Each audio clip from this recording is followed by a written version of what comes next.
Hello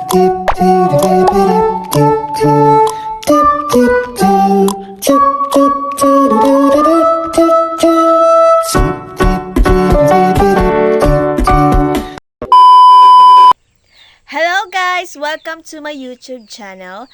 And for today's video, ay gagawin natin ang I am me. So, wag na tayong magpatumpik-tumpik pa. Let's start na! So, hello. I am Adeline Agulo, but you can call me Eds.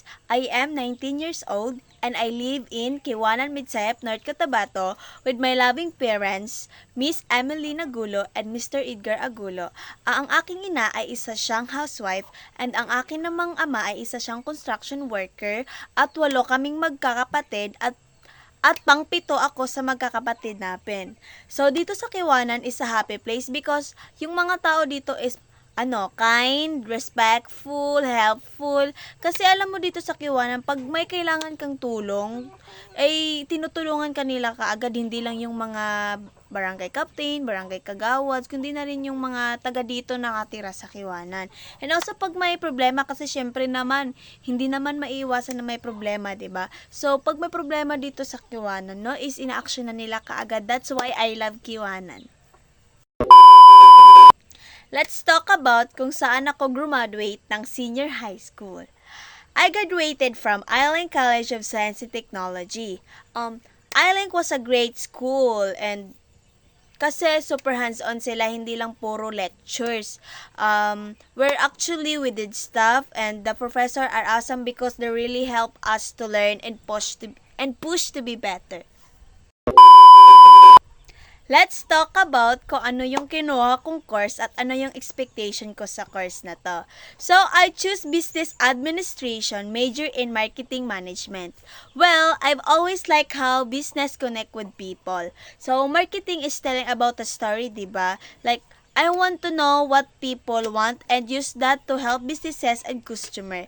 Plus, I'm a creative person, so marketing is a good fit for me. My expectation this course is I want to learn basics of business, especially marketing, and I want to know how to research, understand customers, and create good campaigns.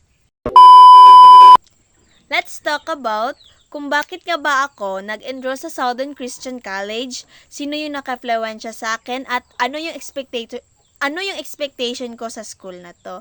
Well, I choose SSC kasi I wanted a school that not just about academics but also about value. And yung auntie ko ang nakapag-influensya sa akin na mag-enroll sa Southern Christian College because my auntie because my auntie went SCC before, they always told me how great their experience was, how much they learned not just about in school but also about life. So, I'm expecting na SCC is makapagbigay sa akin ng magandang edukasyon. And last, let's talk about ano yung goal ko sa buhay ko, paano ko haharapin ang mga pagsubok para ma-achieve ko yung goal ko, and how I see myself 15 years from now. So, kailangan natin ng copy, guys, kasi medyo mahaba-haba tong script na ginawa ko. Hindi pa masyadong kabisado. Pagpasensyahan nyo na. So, ang pinakamalaking goal ko sa buhay ko ay makatulong sa ibang tao. Gusto kong gamitin yung mga skills at talento ko para makapagbigay ng positibong impact or positive impact kahit sa maliit na paraan lamang.